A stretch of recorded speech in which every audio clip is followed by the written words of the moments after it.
Octobre 2021, voici un enregistrement que je fais avec Berthold où il va y avoir différents sujets qui vont être abordés là, en lien avec la conscience naturellement. Donc, vous pouvez voir maintenant Berthold à l'écran et vous m'entendez. Donc, c'est David Lévesque au micro qui vous salue. Donc, ça va bien, Berthold? Oui, Excellent. Donc aujourd'hui, ce que j'ai voulu faire, c'est, je me suis fait une liste de questions. C'est des sujets qui avaient été déjà abordés par Bernard de Montréal, qui avait été interviewé là, avec Richard Glenn au début des années 80, donc il y a environ 40 ans. Et je trouvais intéressant de revenir avec Berthold sur certains de ces sujets pour voir aujourd'hui, 40 ans plus tard, quelle lecture vibratoire qu'on pourrait faire en lien avec ces sujets. Donc, c'est là-dessus là, que va porter l'enregistrement, entre autres, à partir de questions ouvertes à des fins d'exploration. Avant de commencer à proprement dit, je veux mentionner aux gens qui nous écoutent que Berthold a repris du service depuis plusieurs semaines, en ce sens qu'il fait des enregistrements là, sur sa chaîne YouTube, dont je vais présenter le lien là, en bas de l'enregistrement, dont nombreux enregistrements live. Donc, c'est quand même assez intéressant. Il y en a qui vont durer même des fois 1h45. Donc, il y a beaucoup de matériel qu'il a rendu disponible là, récemment. Et puis, de mon côté, pour les gens qui apprécient mes enregistrements, parce que j'en ai fait quand même au-dessus d'une centaine au fil des ans, et qui apprécient plus particulièrement que je fasse des entrevues avec des invités comme Berthold, eh bien, vous êtes les bienvenus pour me faire parvenir une contribution financière et vous avoir les coordonnées à cet effet là, par rapport aux services de paiement sécurisés que sont PayPal et Interac. Et pour les gens qui m'ont apporté un soutien financier au fil des ans en relation avec les activités de diffusion web, eh bien, c'est fortement apprécié, étant donné que, à la différence des médias de masse, eh bien, je ne suis pas financé par le gouvernement. Ceci dit, on va commencer à proprement dit. Donc, la première question pour toi, c'est qu'est-ce qu'un contacté? un contacté, c'est quelqu'un qui a la capacité de se rendre compte que sa pensée est universelle, c'est-à-dire que la pensée, juste le principe de la pensée, ben, c'est pas une question d'identité psychologique individuelle. Donc, juste là, déjà là, il y a un contacté, pas besoin d'extraterrestre. De toute façon, la pensée, c'est extraterrestre jusqu'à un certain point, mais c'est juste que notre pensée, la pensée que nous captons sur Terre prend une coloration planétaire, OK. Et, contextuelle. OK. Donc, toi, tu définis ici un contacté comme quelqu'un étant en contact avec une conscience qui est extraplanétaire, qui est au-delà du plan astral qui se La rattache à la Terre. conscience, c'est toujours extraplanétaire. Ça prend une coloration planétaire parce que ça se manifeste dans un contexte sur une planète. Si je mets de l'eau dans un bocal, c'est pas de l'eau de bocal, c'est de l'eau. Mhm. C'est juste le contexte fait que c'est dans un bocal. Un contacté, c'est juste de se rendre compte de ça, de savoir ça. C'est tout. Tout le monde est contacté, tout le monde. C'est juste que c'est pas tout le monde qui en est conscient. Il faut qu'il y ait un contact avec les gens pour que les gens pensent. Si la pensée vient d'ailleurs, Exactement. Quelle est la différence entre quelqu'un de fusionné et possédé? quelqu'un de possédé, c'est parce qu'il s'agit de force qui chevauche la personne. Mais quelqu'un de fusionné, c'est quelqu'un qui, justement, il y a ce qu'on pourrait dire comment, pas un assainissement, mais il va avoir une purification du contact au niveau de sa pensée. C'est ça de la fusion, dans le sens que l'esprit, c'est-à-dire l'origine, si on peut dire, de l'énergie, qui va donner un mouvement à la pensée, qui fait qu'il y a une possibilité que ça se rende. Ça va s'affiner de plus en plus s'il y a une fusion. Mais si il y a de la possession, là, on peut parler d'une pollution. Il y a un contact inconscient. Mais un contact inconscient, c'est déjà de la possession. Juste de la pensée. De ne pas savoir que la pensée, s'identifier à ses pensées, c'est déjà un début de possession. C'est ça qui engendre même une civilisation sans ça, ça n'aurait pas pu se faire. Si, S'il n'y avait pas eu une coupure avec certaines choses, l'être humain n'aurait jamais pu devenir psychologique, puis jusqu'à un certain point devenir plus intelligent. Mais là, à un moment donné, ça, c'est une fois que c'est fait, c'est d'autres étapes. Je le vois comme ça, sur le coup.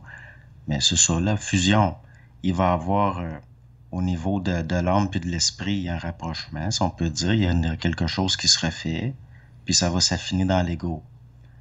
Puis là, mais au niveau de la possession, juste quelqu'un qui pense que ses pensées sont à lui, viennent de lui, puis que c'est une identité subjective de ce genre-là, c'est ça de la possession à mes yeux. La possession, c'est tout ce qui vient pas de soi. Et ce à quoi on s'identifie. C'est pas juste d'avoir des pensées, c'est pas de la possession, mais si on s'identifie à ça, ça crée une fausse identité. C'est ça de la possession, c'est une fausse identité Mhm. qui possède l'ego. Et dans le fond, tu m'excuseras de t'interrompre. Est-ce que c'est possible de mettre une toile derrière toi ou parce qu'il y a du soleil? Le, Ben, le- moi, j'aime ça. OK. Bon, on peut le laisser de même, là. Oh, je peux le baisser aussi. Ça fait curieux, là, parce que le rayon du soleil va un petit peu sur toi, là, Ouais, ouais. j'ai failli dire, ben, c'est correct. Non, ben, justement, on T'es parlait dans de la fusion, il y a une lumière. affaire de rayon là-dedans. OK.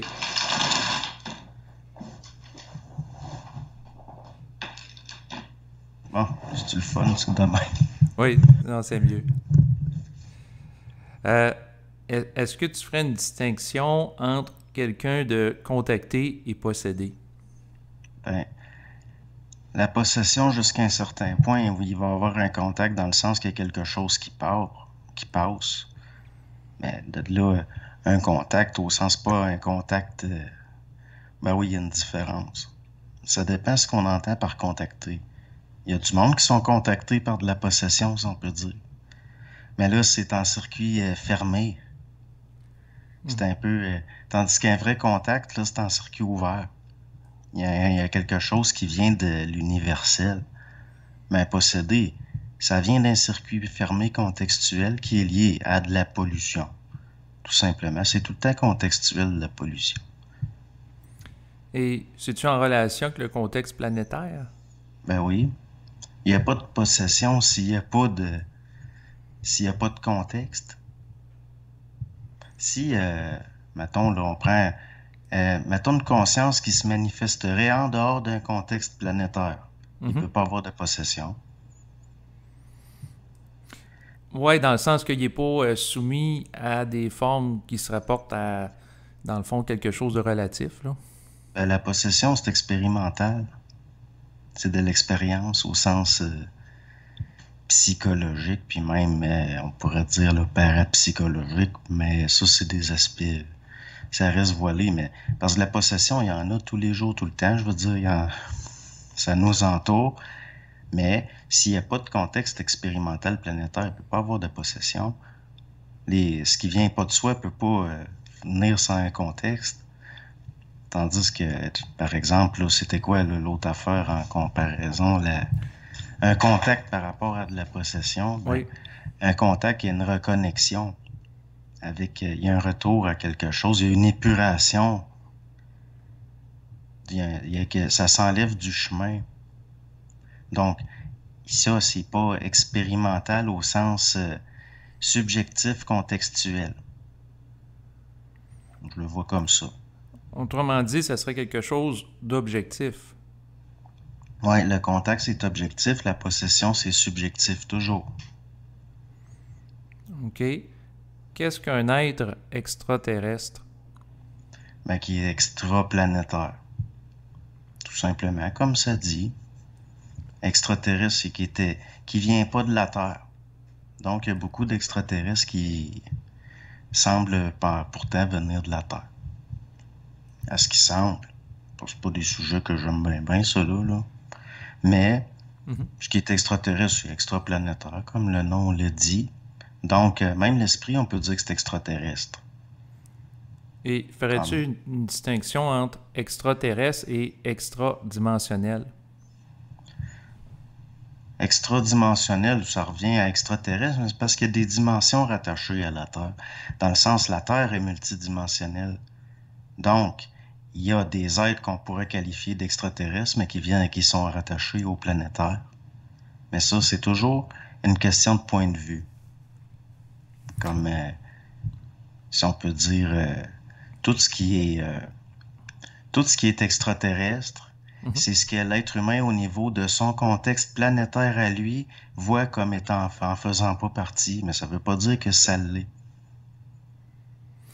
Ben oui, parce qu'il y en a qui vont parler d'intraterrestres qui seraient à vivre, qui cohabiteraient sur la même planète que nous là, depuis longtemps. Là. Ben oui, si la planète aussi est multidimensionnelle. Donc, il y a toutes sortes, il y a différentes fréquences. Il y a probablement, comme je l'ai déjà dit, de la faune, de la flore qu'on voit pas, de l'invisible. C'est ça, il y a de l'extraterrestre pour l'être humain, entre autres. Quand ça devient visible ou que ça se manifeste ou que on peut voir par un effet qu'il y a quelque chose, mais ça veut pas dire que c'est extraplanétaire. Sinon, pourquoi ça vient se manifester ici? Non, exact. Mais quand on le perçoit, on peut dire que, dans le fond, là, ça devient physique, ça devient de l'ordre du manifeste. Donc, c'est pas une réalité nouménale ou d'une dimension qui échappe à notre spectre perceptuel. Là. Ben, c'est ça. Dans le fond, là, l'être humain, il va qualifier le terrestre à partir de lui. Mais ça n'a rien à voir. Le terrestre, c'est pas à partir de la perception subjective expérimentale humaine. Donc, l'extraterrestre, c'est quoi? C'est une catégorisation subjective. Puis l'extradimensionnel, c'est tout ce qui est en dehors de la dimensionnalité perceptive humaine. Comme, si on peut dire, là, jusqu'à un certain point, les gens, des fois, pourquoi il y a eu, à partir de certaines époques, on a représenté de la vie extraterrestre comme en s'inspirant de, de formes de vie, comme par exemple qui viennent des abysses ou qui ressemblent à des formes de vie microscopiques. Mais c'est encore la Terre le référent. Mhm. C'est encore notre dimension le référent. Donc, c'est sûr qu'il peut y avoir de la projection que les êtres humains vont faire là, au niveau anthropologique là, par rapport aux extraterrestres. Là. Ben oui. Moi, j'ai jamais entendu parler d'extraterrestres qui n'étaient pas formés au niveau d'une image par rapport à quelque chose qui était pas planétaire. Même là, quand ça arrive à des insectoïdes avec des têtes de menthe religieuses, là. C'est un référent, c'est encore, c'est une projection inconsciente à mes yeux. Mais ça n'a rien d'extraterrestre. Oui, non, je comprends ce que tu veux dire. C'est sûr qu'il peut y avoir ce qu'on appelle des images écrans que d'autres êtres peuvent employer pour pas trop créer de choc en relation avec des Ben référents oui, culturels qu'ils vont chercher dans notre psyché collective. c'est ça, c'est l'être humain qui fournit les images. Exact, qu'eux autres peuvent récupérer puis prendre pour nous apparaître, par exemple, sous un jour sympathique ou Ouais, favorable avec l'apparence de grands blonds, entre autres. Là. ouais, ou ben défavorable. Mais Exact. c'est toujours, si, par exemple, admettons que tu veux manipuler quelqu'un, tu vas te servir de choses qui va comprendre, dans le sens que ce que la personne va pas comprendre, c'est parce que ce qui est extra par rapport à ce contexte-là. Mais les images puis les exemples donnés, c'est tout le temps du compréhensible, sinon ça y aura rien, ça servira pas. C'est tout le temps pareil. Ouais, Moi, je peux autrement pas. dit, des êtres qui viennent de l'extérieur peuvent utiliser nos référents culturels pour nous influencer puis nous donner des points de communication. Là. Ben oui, sinon ça marchera pas. Si tu prends une forme qui est pas qui fait pas partie de l'expérimental planétaire de l'âme collective, tu seras, ça serait pour être furtif, pour pas être vu. Mhm. Mais même là, même dans les films où il y a des bébites qui se mettent invisibles, ça a une silhouette humanoïde. Exactement. Puis c'est sûr que sous l'apparence d'une silhouette humanoïde, ben, ça fait sens par rapport à l'être humain qui est humanoïde lui aussi, là, en termes de référent, là, au Ben niveau de la oui. forme. C'est pour ça que ceux qui ont vécu des expériences différentes, comme Par exemple, des prismes ou ce qui ressemblait à des globes remplis de liquide visqueux. Ça, c'est traumatisant. Il n'y a pas de référent. Il n'y a rien. Justement, ça m'amène à te poser la question, qu'est-ce qu'un enlèvement extraterrestre? Ben ça dépend, c'est du cas par cas. Mais à mes yeux, si on le prend là d'une façon littérale, là, Oui. ben, je dirais que c'est une catégorisation expérimentale, dans le sens que c'est un nom qu'on donne à un type d'événement qui n'est pas catégorisable, mais on essaie de catégoriser ça. C'est un pas de l'expérience humaine, mais là, il y a une différence entre le nom qu'on donne et ce qu'il y a derrière. Puis c'est du cas par cas. Il y a du monde qui n'ont jamais été enlevés par des extraterrestres, mais qui en sont persuadés, ça, j'en suis sûr. Mhm. Comme il y en a d'autres qui sont possiblement enlevés pour vrai, puis ils le savent pas. C'est un référent encore. Oui, c'est sûr, puis chaque cas est unique, mais quelle pourrait être la fonction d'extraterrestre de enlever des gens et entre autres, certains vont parler de procéder sur eux là, à certaines expériences scientifiques. C'est toujours pour voler de l'expérimental puis de l'énergie, dans le sens que pourquoi on fait des tests sur des souris? C'est pour pas se les faire sur soi-même. Mhm. Puis c'est toujours pour se servir d'eux. Mais c'est toujours pour des raisons. Des êtres qui font ça peuvent pas être très avancés. L'être humain fait des tests sur des souris ou des rats parce qu'il n'est pas très avancé. Il fait ça pour s'avancer, justement. Puis ça avance lentement, ça. Parce que ça prouve rien, des rats ou des souris. À moins que ça soit pour les modifier pour leur donner une fonction. Puis s'en servir. Mais si c'est pour en savoir plus sur soi, puis qu'on expérimente sur ce qui est pas soi, il y a un problème, là. À moins que ce soit pour voler quelque chose. Mais c'est clairement pas... je serais très surpris que ça soit au bénéfice de l'être humain. Mais certaines personnes évoquent la possibilité qu'il y aurait possiblement une collaboration entre des esprits qui sont incarnés à travers des êtres humains versus ceux des extraterrestres en vue de modifier la génétique humaine et de rendre l'être humain éventuellement, à partir de modifications génétiques, un être étant moins agressif, moins violent et lui doter de certaines capacités psychiques. Moi, je trouve ça un peu naïf. OK. Parce que l'être humain est beaucoup moins agressif et violent que les forces qui le rendent agressif et violent. C'est plus... s'il y avait une réelle volonté d'agir à ce niveau-là, c'est pas à ce niveau-là qui est... Dans le sens que c'est pas en modifiant la génétique, c'est en modifiant la vibration, les fréquences du cerveau, juste le contexte planétaire, c'est ça il ferait des expériences sur... ça serait autre, ça serait lié à des rayonnements, ça serait plus subtil, ça ferait pas appel à, encore une fois, des projections de des technologies que nous, Mhm. à notre niveau, ça ressemble bien plus à ce qui a été décrit dans le passé, à ce que une fin de cycle d'avant, que après, après, il y a eu des êtres modifiés sur Terre, puis il a fallu exterminer ça. Si le but, c'est de rendre l'être humain moins agressif puis plus gentil, est-ce que c'est pas pour qu'il se défende moins? Est-ce que c'est pas encore pour le soumettre? Non, exactement. Ici, je le parlais dans le sens de neutraliser certains gènes qui pourraient amener de l'agressivité, voire des comportements violents, guerriers, qui pourraient peut-être mener là, à l'holocauste nucléaire, dans le sens que les gens en relation avec un instinct très, dans le fond, guerrier, pourraient en venir à commettre là, des actes très violents. Les pires choses qui se passent au Oui. niveau de l'humanité sont liées au fait qu'il y a une perte de choses qu'on appelait comme anciennement virtus.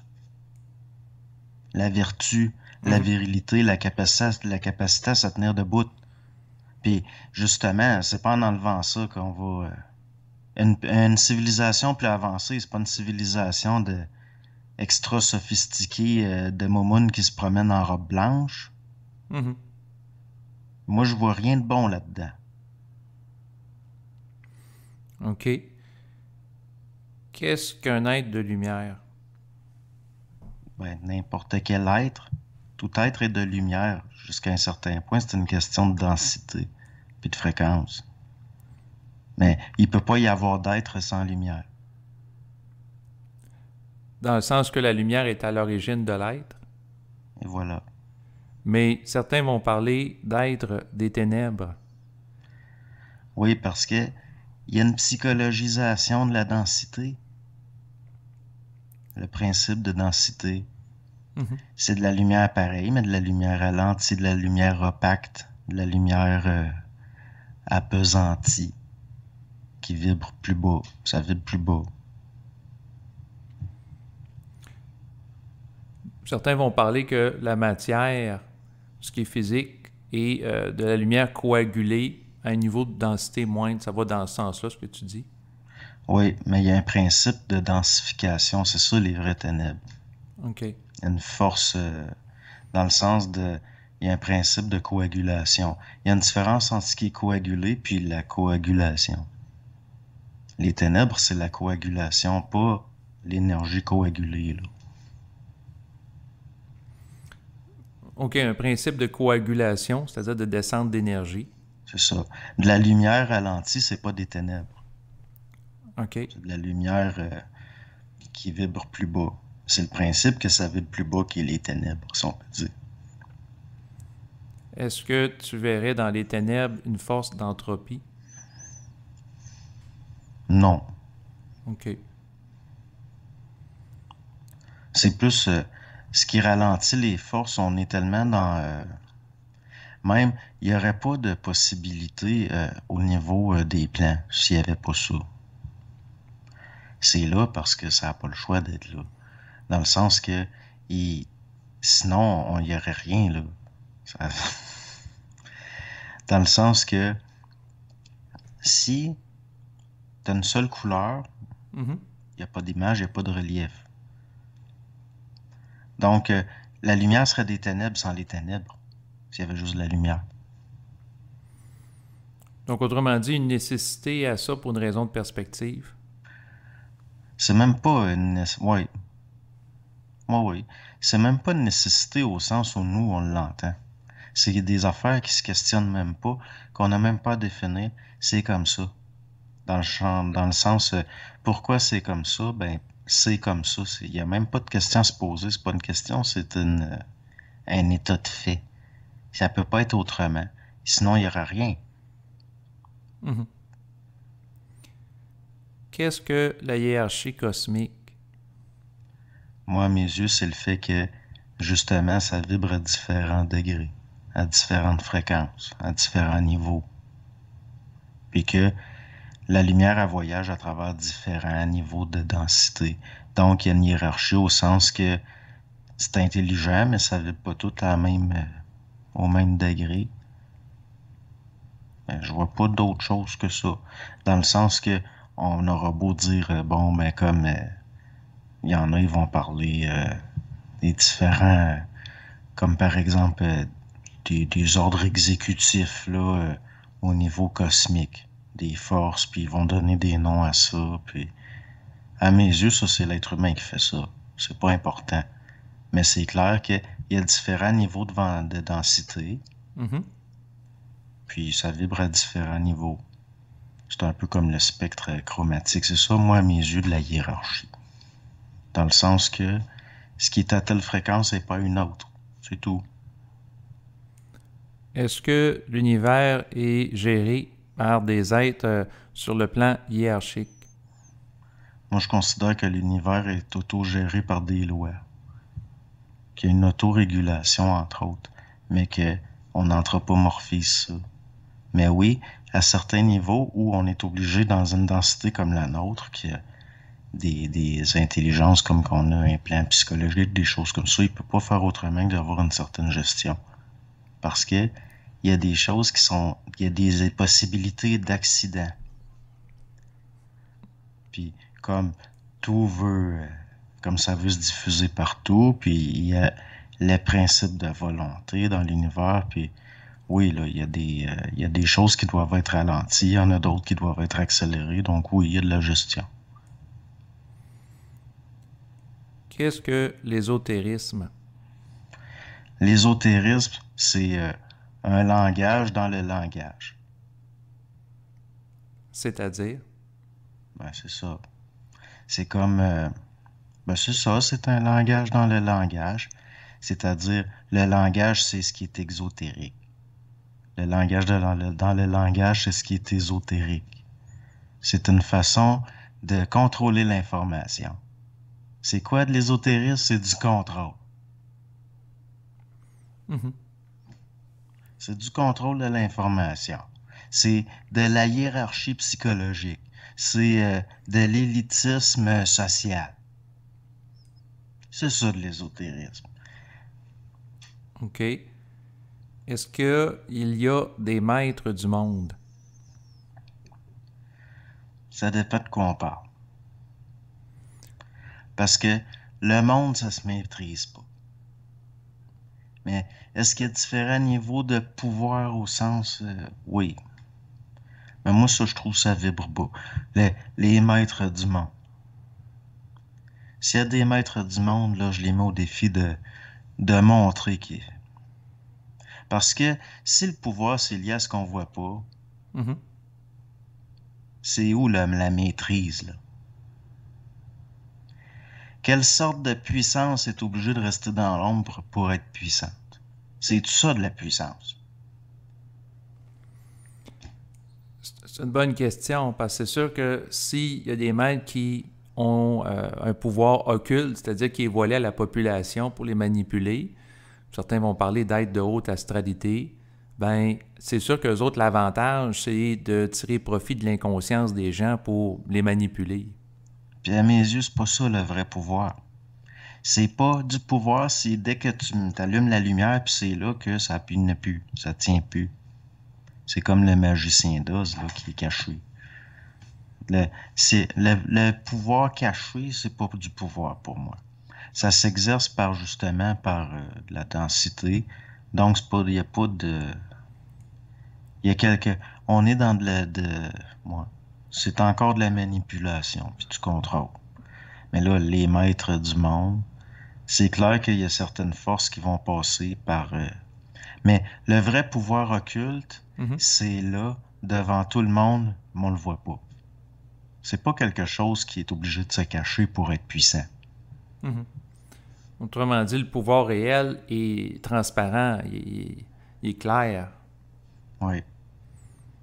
Qu'est-ce... Donc, Oui, j'écoute. ben c'est ça. Moi, à mes yeux, l'affaire de maîtrise, les maîtres, c'est tout. J'ai de la misère avec ça. Juste ça vibre pas, ces affaires-là. OK.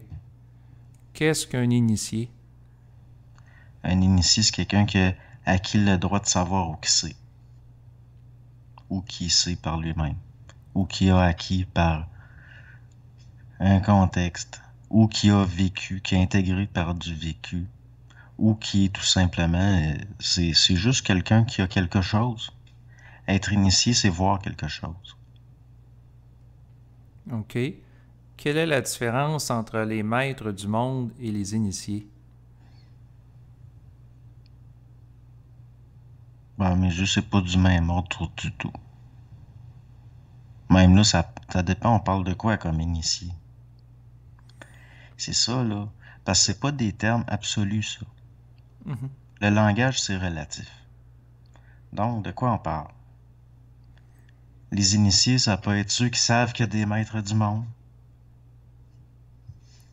Oui. Et, Ou la tout personne est ça, initiée au fait qu'elle est un maître du monde, tu sais, est consciente de faire ah ouais, partie d'eux là, autres. c'est plus, c'est pas, je suis pas yable comme être maître Non, du monde. je comprends ce que tu veux dire. C'est sûr qu'en effet, là, il peut y avoir des significations multiples par rapport au terme. Ben, c'est parce que c'est des formes, puis ça charrie du collectif, dans le sens que on donne du sens à ça. Puis là, mettons qu'on prend cette forme-là, puis on dit une affaire, le monde, selon leur vécu, vont colorer ça. Fait que là, ce que je dis, c'est plus ce que je dis. C'est pour ça qu'à un moment donné, le langage, c'est relatif, c'est pas absolu. Mais là, on essaye de parler on essaie de parler de choses clairement. Mais les maîtres du monde, pour moi, c'est de la manipulation. Juste le mot. la forme. Puis c'est comme des initiés, drette là, il y a de l'élitisme, il y a de la hiérarchie sociale là-dedans. Il y a de la grégarité qui essaye de se faire passer pour du subtil. Il y a toutes sortes de cochonneries. Fait que, c'est quoi un initié? Je veux dire, juste quelqu'un qui le sait, il est qui, là? Mhm. Puis il sait ce qu'il fait, pourquoi qu'il le fait. Ben, ça peut être un initié, ça, bien plus haut que... Dans le sens que un initié, c'est quoi? C'est-tu quelqu'un qui a des accoutrements pas d'allure puis qui fait des simagrées avec un autre gang? Est-ce que c'est quelqu'un dans le fond d'un bureau que il sait que dans 2 mois, telle matière première va prendre de la valeur? Ça peut être n'importe quoi, un initié. Ben justement, ça me fait penser à quelqu'un qui va faire, par exemple, un délit d'initié, dans le sens que C'est des ça. informations privilégiées par rapport à une entreprise pour acheter ou vendre des actions. Tandis que, à mes yeux, un vrai initié, le seul délit qu'il peut commettre, c'est d'être un initié par rapport à ceux qui le sont pas. C'est-à-dire, il va engendrer des mouvements de force contraires. Ça, c'est un initié, ça va être celui qui se met en initiation, c'est-à-dire qu'il ébranle un Mhm. ordre établi désuet. Il C'est amène de pour la ça qu'on dit. nouveauté. C'est ça, comme le Nazaréen. Pour moi, ça, c'est un initié. Mais tu sais, au top, là, je veux dire, Mhm. ça peut pas avoir plus. Mais OK. là, la caste, des castes de prêtres ou bien c'est-tu des initiés, ça? Oui, au sens de la connaissance. Mais ils ne sont Il n'y a pas pas de initiés au savoir niveau du savoir, c'est instantané. ça que j'allais dire, C'est là. ça. Donc, oui, c'est en relation avec les maîtres du monde, ces initiés-là. Mais c'est quoi un maître? Un maître, c'est quelqu'un qui exerce un contrôle sur de l'extérieur. C'est contextuel. C'est c'est pour ça que toutes ces affaires-là, toutes ces vieilles affaires. Puis le pire, c'est que on a essayé de faire ça, on a essayé de... Il va tout le temps avoir du monde ils reprennent les fils puis ils retricotent ça. Mhm. Ils, ils, ils vont reprendre les morceaux puis reconstruire ça. Ça se reconstruit tout seul parce que c'est de la mémoire. Fait que la connaissance, c'est mémoriel. Puis c'est ça, là. C'est pour ça que le langage, c'est relatif. C'est lié à l'âme. Oui, Fait que, mais le langage peut être un vecteur aussi de la vibration de l'esprit. ben, oui. Mais là, ça va être... la forme, elle se transforme. Ça bouge, ça devient polymorphe. Il y a quelque chose qui est véhiculé, puis ça va être lié à l'instantanéité. Ça sera pas lié à quelque chose de séculaire qui se cristallise, qui s'accumule. Et c'est la raison, entre autres, pour laquelle je te pose des questions en lien avec des sujets qui avaient été abordés il y a 40 ans pour voir aujourd'hui, avec les mouvements d'énergie qui ont eu cours, puis où ce que tu en es dans ton développement, comment tu pourrais parler ces sujets-là, d'où l'intérêt des passer en revue, là. Prochain sujet, je voulais t'amener sur une piste, à savoir, à travers une question, qu'est-ce qu'Argata et Shambhala? Ah, ben là. Moi, à mes yeux, c'est des allégories initiatiques liées à de la mémoire. Je vois pas, justement, au sens où on vient d'en parler, là. Puis même, je suis pas mal sûr que si jamais on s'en va là, dans le coin du Népal, puis ces coins-là, puis qu'on parle de tout ça avec du monde, ils vont rire de nous autres. Mais derrière ces allégories-là, n'y a-t-il pas certaines réalités qui, à travers des histoires, des contes, se réfèrent à des êtres de nature autre qu'humains comme nous? Ben, c'est pour ça qu'ils vont rire de nous autres. Parce qu'ils vont dire, toutes les cultures sur la planète ont des formes pour parler de ça, puis vous venez prendre nos formes.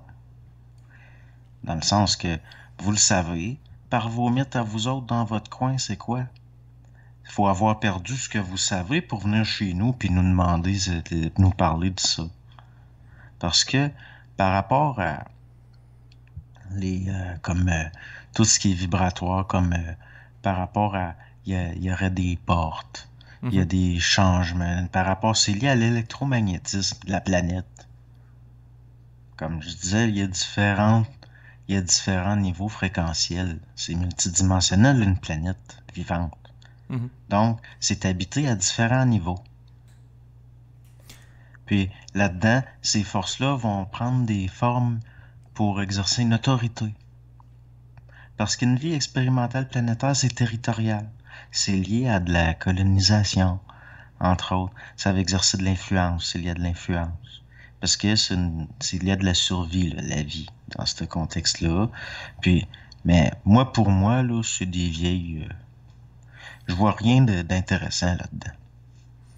OK, je vais passer au prochain sujet. Qu'est-ce que le triangle des Bermudes? Ben, moi, mes yeux, c'est des anomalies électromagnétiques. Du champ planétaire, là, du champ. Ça peut... parce que ce qui a été rapporté, là, par exemple, des disparitions, des choses... Mhm. il y a toutes sortes d'affaires. Ça peut servir aussi de... ça peut être bien des choses. À mes yeux, il y a quelque chose lié à l'électromagnétisme, mais ça peut aussi être ça peut être un terrain de jeu pour des opérations, de n'importe quoi. C'est des affaires qui fascinent le monde. Mhm. Puis qu'est-ce qu'ils foutent avec ça? Moi, je suis pas mal loin là, du triangle des Bermudes, là. Moi, ici, là, quand je fais mon lavage puis j'ai un bas que je retrouve pas, il est pas dans le triangle des Bermudes. Fait que moi, je m'en fous de tout ça. C'est quoi le triangle des Bermudes? Ben, c'est un des sujets qui est venu créer un marché, puis que les gens sont fascinés par ça. Qu'est-ce qu'il y a derrière ça? Là, c'est plus, par exemple, là, les champs électromagnétiques, puis le fait que nos transports, nos véhicules sont pas encore... puis aussi que ça peut être aussi un support pour l'étude de la fascination des masses pour certaines choses. Mais le triangle des Bermudes, qu'est-ce que c'est dans les faits? C'est une forme dans le collectif. C'est un sujet de conversation. C'est, Mhm. tu sais, parce que dans le fond, dans les faits, il n'y a pas grand mystère. Je veux dire, t'as un paquet de monde qui se promène dans le triangle des Bermudes tous les jours, là. Je veux dire, il y a du monde qui va en vacances dans les Bermudes, puis ils reviennent. Puis il n'y a pas de problème là. Non, Mais mais je veux dire, c'est... du monde Ouais. qui disparaissent, là, j'en ai là, autour là, de chez nous. Il y en a du monde qui ont disparu, il y en a des avions qui ont disparu. Puis ça n'a pas développé de mythe autour. Pas Non, loin d'ici, il y a une montagne, c'est une anomalie géologique inexplicable. Il n'y a aucun géologue qui est capable d'expliquer ça. Puis il y a des affaires bizarres qui se passent là. C'est bien plus intéressant que le triangle des Bermudes, mais personne n'en parle. Moi, je trouve ça plus intéressant, en tout cas. non, je comprends. Mais en fait, je posais la question dans l'optique de démystifier qu'est-ce qui se passe, parce qu'il y a des gens qui vont parler d'un lieu qui aurait une activité extraterrestre un peu plus intense que d'autres endroits dans le monde. Ben, l'affaire, c'est que au niveau là, d'un espace topologique, l'être humain, il va souvent être fasciné au niveau d'une... C'est là qu'on le voit par son langage, il est encore dans de la triangulation topologique. Fait que où ce qui disparaît du monde, là, ils vont trouver 3 points, on dira, ah, ça c'est le triangle de ci, puis ça c'est le triangle de ça. Ça en dit plus sur les formes que l'être humain va être porté à donner que sur ce qu'il y a derrière. Il triangule des terrains. Mhm.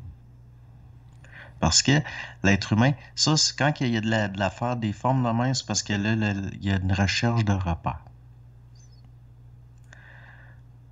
Mais, ben franchement, le triangle des Bermudes, ça se peut bien qu'il reste un mystère, tout simplement, parce que il n'y a pas plus de mystère là qu'ailleurs. C'est juste que ça crée une fascination à cause des formes que ça a pris, puis des concours de circonstances. Mais du monde, il en disparaît en masse, partout.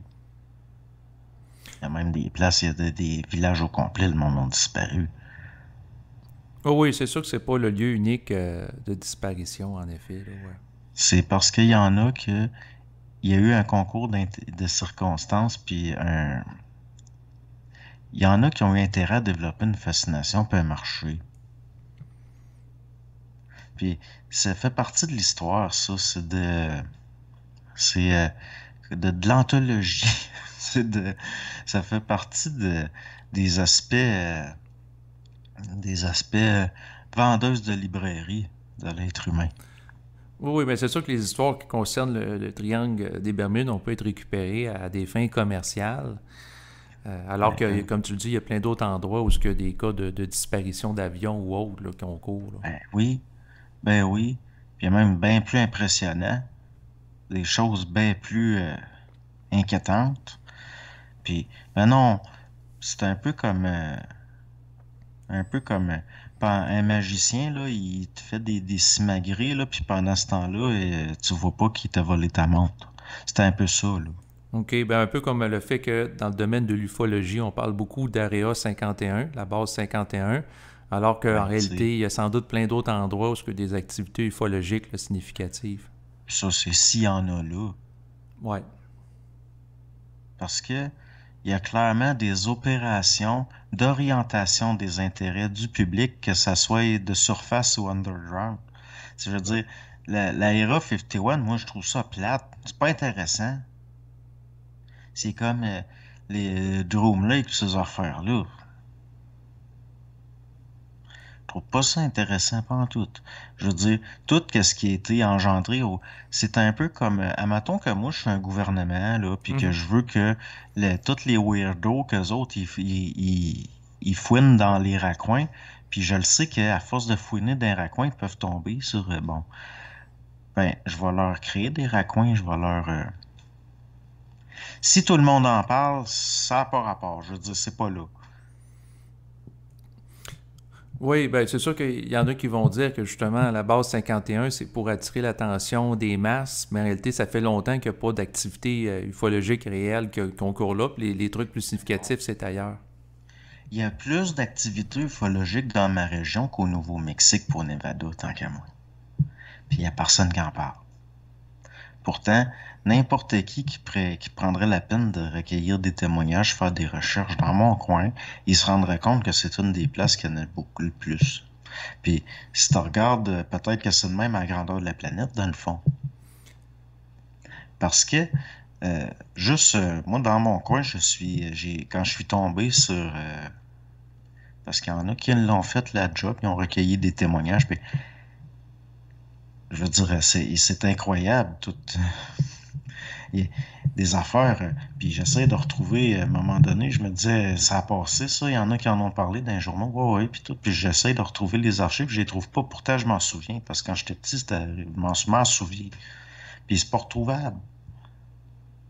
Puis pourtant, je veux dire, même, il y a un village où j'ai vécu, là, c'est quasiment les 2 tiers du monde qui ont eu des expériences. Mhm. Fait que moi, l'Area 51, puis Dome Lake, puis ce qui se passe dans le sud des États-Unis, ça m'impressionne. Mais tellement pas, tellement pas. Je veux dire, c'est les Américains, ils sont de même. Ils sont capables de te pogner une crème glacée à vanille, là, mais là, ils rajoutent des cerises autour, puis des petits bonbons, puis ça, ils finissent par te faire une affaire bien impressionnante, mais c'est de la crème à glace. C'est rien que la crème glacée, je veux dire, il y en a partout de ça, de la Oui, crème oui, je glacée. comprends, mais il y a une façon de mettre ça en valeur puis d'en faire la promotion. C'est ça. Parce que les Américains, dans le fond, c'est des bricoleurs. Tu sais, on pense aux États-Unis, ah, la tarte aux pommes, puis les hot dogs, puis les hamburgers. Voyons, là, les hot dogs, les hamburgers, c'est allemand, puis la crème glacée, c'est italien, puis tu sais, à un moment donné, la tarte aux pommes, là, c'est européen. À un moment donné, il va falloir considérer que les Américains, pour ce qu'ils sont, c'est-à-dire qu'ils ont le génie de l'ingénierie. Mhm. C'est des bons bricoleurs, c'est des bons... mais, tu sais, je veux dire, c'est rien que de la crème glacée, là. Oui, oui, mais ils ont le sens du marketing, de la C'est ça. promotion, de la publicité, le sens des affaires aussi. Ben oui, ils ont inventé l'information spectacle. Tant qu'à moi, là. Ben là, ça, c'est anglo-saxon, si on peut dire. Là. Si tu regardes les journaux anglais, ça a tout le temps bon. Mais il reste que, pendant qu'on est là à regarder vers les États-Unis, on n'a plus intéressant chez nous. On ne sait pas. Puis, moi, les Américains, là, ben, tu sais, je veux dire, c'est pareil partout. Mais eux autres sont maîtres dans ce art-là, Mhm. de, d'attirer les regards. Comme Hollywood. Ben Tu sais, oui, c'est la comme capitale du cinéma. c'est ça. C'est comme les camps de concentration. On voit tout le temps les mêmes images, tout le temps les mêmes affaires. Puis c'est tout le temps. Ben oui, mais c'est du monde de Hollywood qui ont tourné ça. Dans le sens, pas, je dis pas que ça a été tourné à Hollywood, mais ils ont fait venir du monde avec des kilomètres de films en Europe. Puis finalement, c'est tout le temps la même affaire qu'on voit. Ils sont bons dans le montage. C'est ça que je veux dire. Puis c'est des montages, ça, à mes yeux, à moi. Parce que c'est ça, c'est des bons monteurs.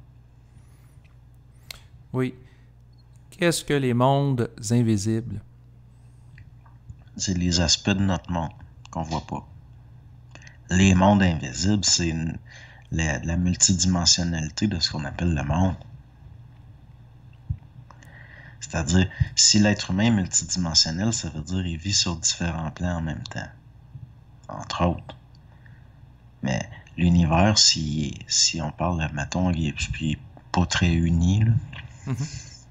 dans le sens il est multiple, ben, c'est les aspects, c'est le monde aussi, il est multidimensionnel.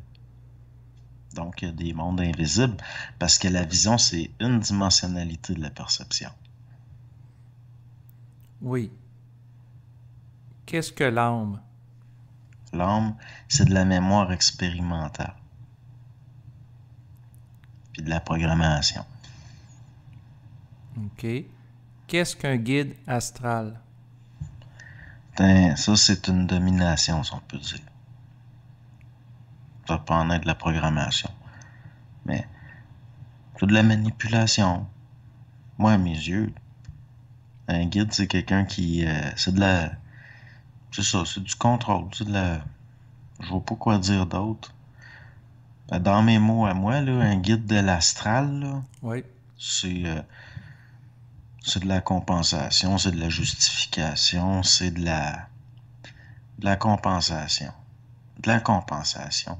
Je veux dire, la personne, là, elle se trouve pas bien, dans le sens que elle a beaucoup de culpabilité, elle est élevée là-dedans, puis elle a un problème d'estime de soi, elle voit pas sa valeur, puis là, tout d'un coup, il va avoir un guide astral. Puis tout devient... Tout prend son sens, puis c'est une compensation. C'est une faiblesse, une faille par où s'infiltre quelque chose. Le guide astral, c'est l'infiltration. La, la, la faille est psychologique. OK, ben, est-ce qu'on peut dire que c'est une compensation pour un manque d'identité? Ben, toujours. OK. Qu'est-ce que la volonté, l'intelligence et l'amour? Ah, ben, ça, c'est parce que tout peut être défini selon ça. C'est ça qu'il y a de. C'est pour ça qu'on dit que c'est des principes. C'est-à-dire, comme tu peux prendre n'importe quoi puis les définir selon ça. Ou tu peux faire n'importe quelle construction puis parler de n'importe quoi avec ça. C'est pour ça que c'est des principes. Oh. Donc oui, c'est des principes. Dans le sens comme l'amour, Mhm. tu peux le regarder sur n'importe quel plan, sur n'importe quelle dimensionnalité. Puis c'est pareil, la volonté, tu peux même regarder au niveau de la physique, ça va être une direction donnée de la volonté, ou une force qui applique une direction à de l'énergie. Tandis que sur le plan psychologique, ça peut, après ça, on peut le regarder psychologique, on peut le regarder même au niveau... c'est des principes, donc ça peut traduire n'importe quoi. C'est ça qui est... c'est kaléidoscopique. C'est comme la... Ben c'est ça, c'est des principes. Dans le Mhm. sens, comme l'amour, on pourrait dire que la Terre puis la Lune, ensemble, ont une relation d'amour. Puis c'est le point où la Lune reste prise dans l'orbite. On peut le regarder comme ça, mais on peut le regarder aussi au niveau du psychologique. On peut le regarder comme là, ça serait l'amour psychologique. Mais au niveau cosmique, là, ça va au-delà de ces considérations-là. Mais c'est des principes. C'est trois principes qui sont présents en tout puis qui peuvent s'appliquer à tout. On peut parler de n'importe quoi par ces principes-là. On peut même dire, ben, c'est quoi la volonté de l'amour? C'est l'intelligence. Mhm. C'est quoi l'intelligence de l'amour? Ça aboutit à une volonté. Puis, il va y avoir comme ça des permutations, puis tu peux construire à l'infini, puis ça va tout le temps avoir un sens. Il va tout le temps être possible de voir à travers. Comme, c'est quoi de l'amour intelligent? Là, ça donne du respect. Puis là, pour du respect, ça prend une volonté. Puis c'est tout le temps, ça va à l'infini. C'est des principes d'infinité de l'énergie, moi à mes yeux, puis d'harmonie, puis de direction de, de possibilités, de mouvement, de dynamisme. C'est lié aux lois du dynamisme des choses. Mhm. Fait que c'est l'infinité des possibles qui, à travers ces trois principes-là, on peut les parler, les appliquer à n'importe quoi. À n'importe quoi. Comme comme le Père, le Fils, le Saint-Esprit. Donc, il y a ça revient au même, là. Toutes les trinités. Toutes les trinités de n'importe quelle tradition, on va se rendre compte que c'est une interprétation subjective des mêmes lois. Tout le temps. Puis ça revient à ça, ces trois principes-là. Donc, moi, à mes yeux, c'est ce qui rend tout possible. OK. Et quand on prend ces trois principes, volonté, intelligence, amour, ça fait via, qui veut dire en latin voie. Est-ce que pour toi, l'intégration de ces trois principes-là sont nécessaires pour l'individu qui est sur la voie de la conscientisation? Ben, moi, à mes yeux, la vraie conscientisation, c'est pas un cheminement. Parce que là, on pourrait même dire plutôt le latin comme ça pourrait aboutir à vox. Une voix, mais au sens de la vibration, une voix. La parole. Ouais. Ça se manifeste comme ça. Puis c'est de l'intégration. Là, c'est plus un cheminement. Parce que il y a une centricité. Un centre, ça bouge pas. C'est autour que là, il y a une expansion, puis une intégration par l'expansion. Parce que les affaires de voie, là, dans le sens d'un chemin, là, puis regarde là, le Japon, là, socialement, comment est-ce que ce monde-là, ils n'ont aucun respect pour l'individu, au fond. Puis à quel point ça aboutit à une société qui n'a pas d'allure. C'est beau être intelligent comme on veut, l'idée de voie, là, non. Parce que il y a une limitation dans un cheminement de voie. Tandis que Vox, quand tu parles, là, la vibration, elle va dans tous les sens en même temps. C'est une émission. Oui, mais en même temps que l'individu qui se conscientise, n'est-il pas orienté par la voie, la direction que son esprit veut donner à son existence? Ben, moi, je le vois pas comme ça. Dans le sens, il va y avoir une manifestation. Mais si on se met à psychologiser ça comme l'esprit a une volonté, c'est clair que l'esprit, il applique une pression sur des structures pour que ça bouge. Mais je vois des lois naturelles là-dedans. Dans le sens que il va y avoir une manifestation de l'esprit qui va engendrer une intégration à travers l'expérimental qui va devenir de plus en plus efficace. Dans le sens, t'auras pas à vivre la même affaire pendant 25 ans avant de comprendre. Là, ça va de plus en plus vite. Mais il n'y a pas un cheminement là-dedans.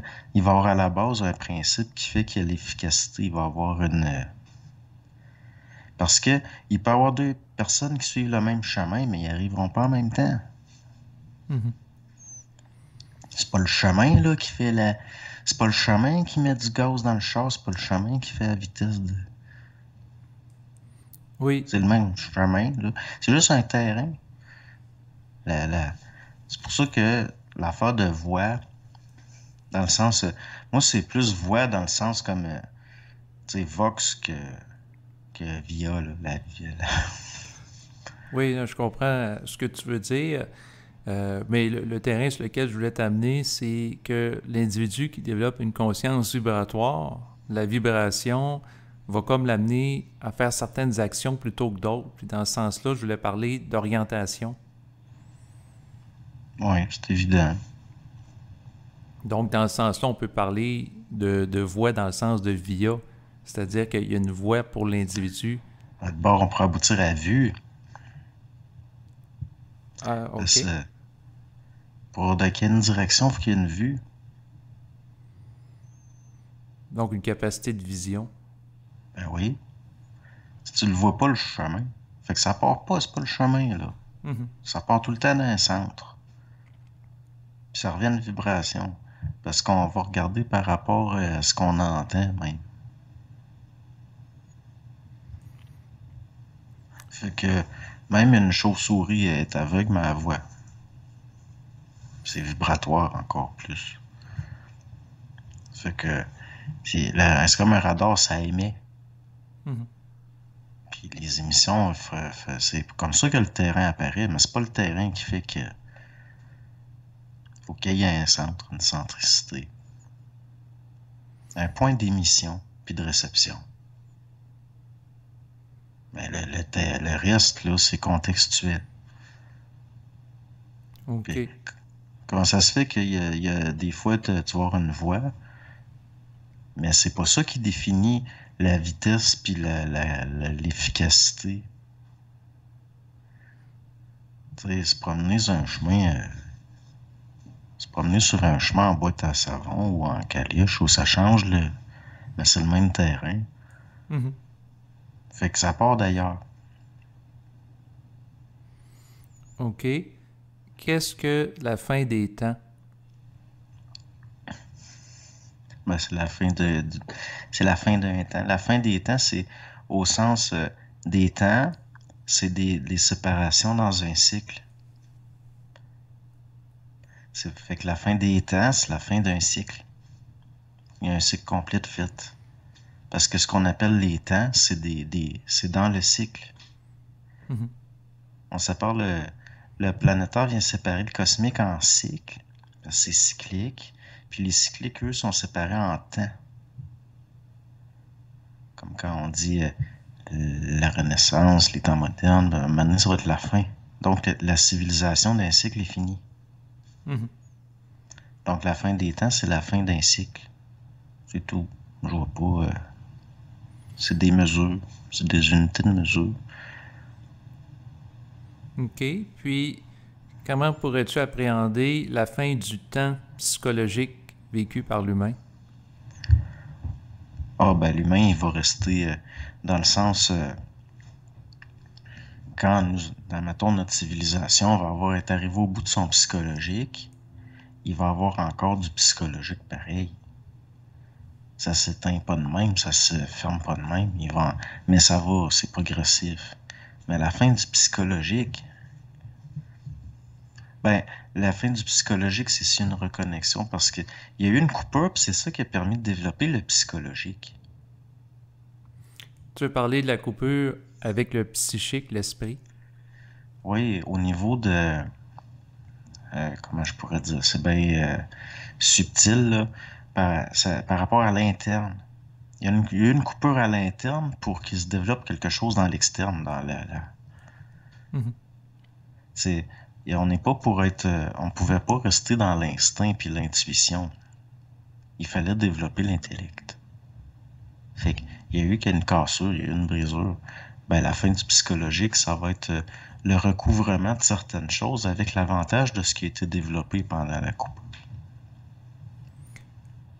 Oui, puis à ce moment-là, est-ce que l'ego va continuer à temporaliser le rapport au monde, c'est-à-dire se situer au monde dans un rapport où il y a un passé, un présent, puis un futur? Ouais, mais ça va redevenir ce que elle aurait toujours dû rester, c'est-à-dire juste technique. C'est-à-dire?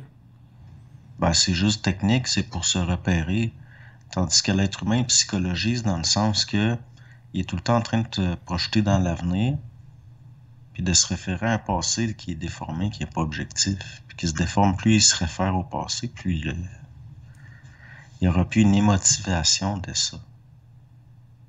C'est le passé, le présent puis le futur, c'est juste des repères techniques. Mhm. Donc, c'est tout. Mais c'est juste d'arrêter de... L'être humain, s'il voit quelque chose, il va agir par logique, pas par désir. Donc, c'est pareil. Si, admettons là, que tu prévois quelque chose pour le futur, si tu le fais par logique, tout simplement parce que tu sais que c'est comme ça qu'il faut que tu fasses, c'est pas pareil que quelqu'un il va avoir une subjectivité qui est obligée d'engendrer chez lui un désir de quelque chose dans le futur pour le faire agir dans le présent.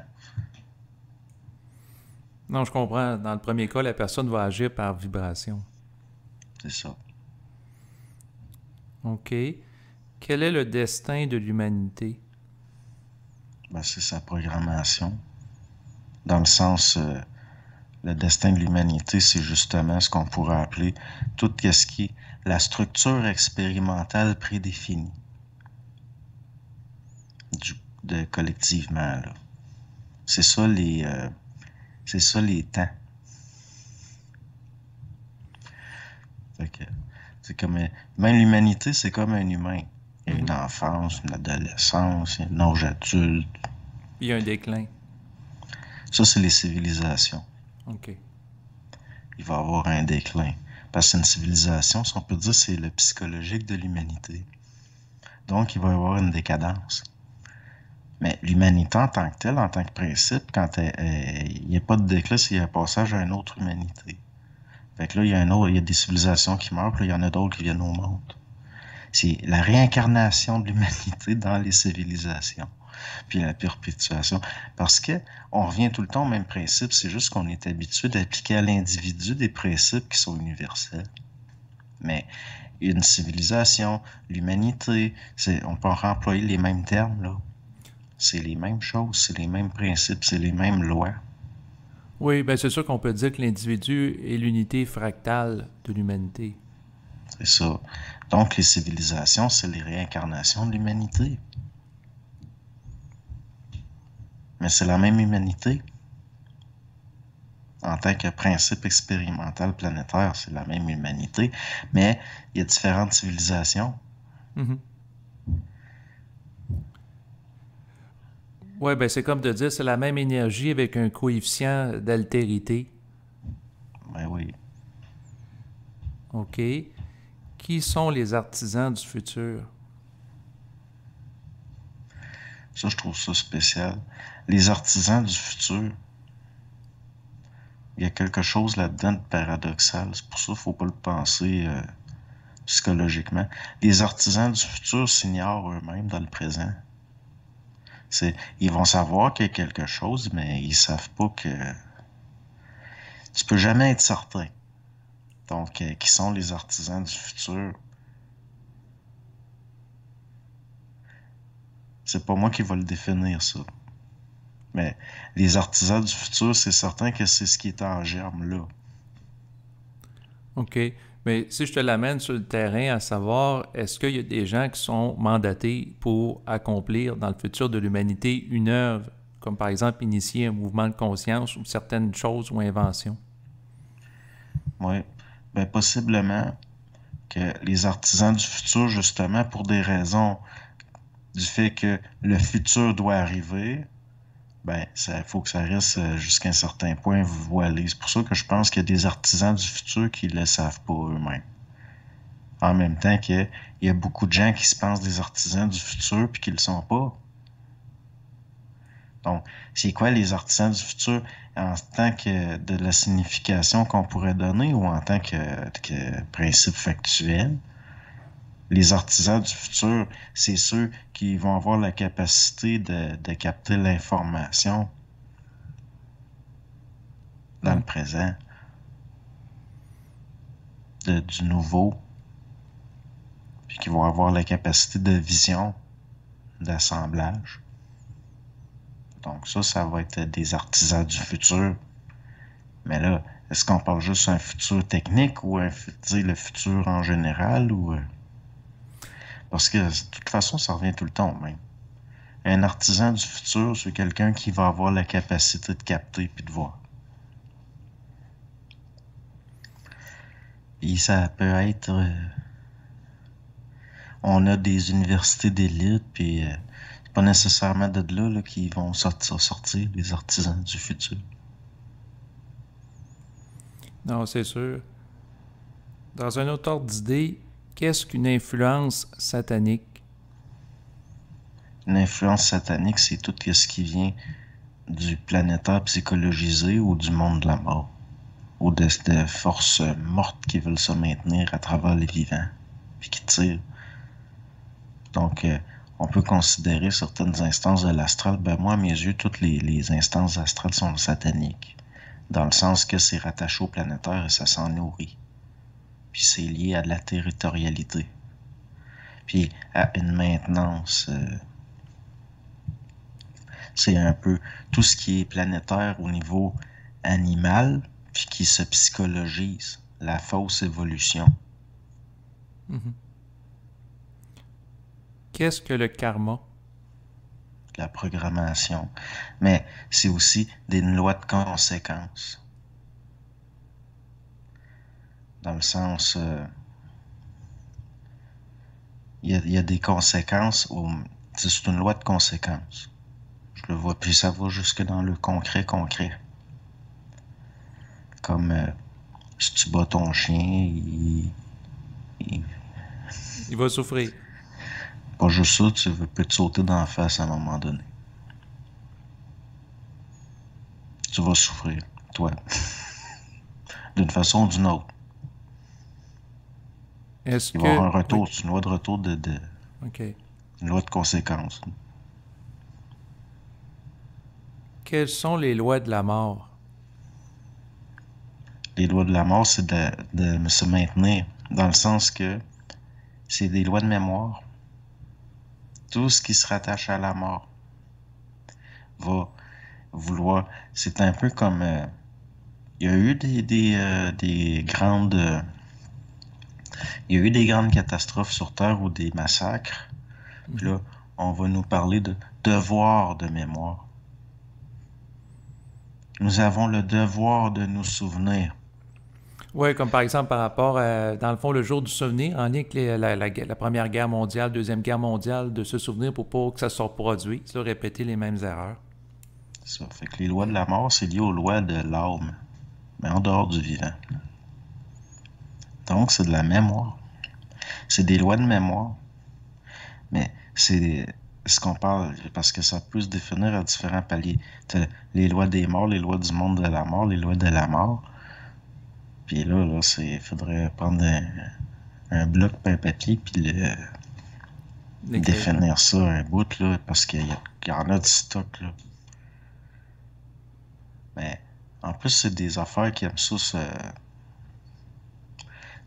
C'est comme, tu peux demander de l'information sur des affaires bien dynamiques, bien précises, bien nouvelles, puis tu vas avoir un petit peu d'infos, ça va être clair, ça va être simple. Mais si tu vas là-dedans, les lois de la mort, là, tu lui demandes quelles sont les lois de la mort, là ça arrêtera plus. Mm-hmm. C'est quoi les lois du monde de la mort? C'est quoi les lois des morts? C'est quoi les lois de la mort? Les lois de la mort, c'est un peu comme, si tu veux le mettre au plus simple, là, c'est comme les lois de la thermodynamique.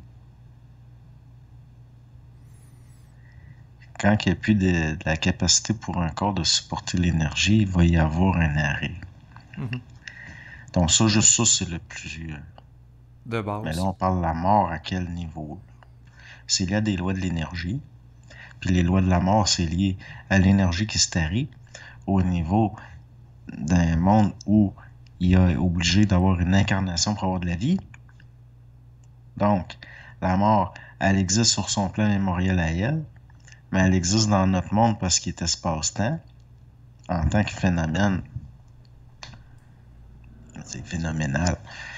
En tant que pas de quelque chose d'extraordinaire, mais en tant qu'un phénomène.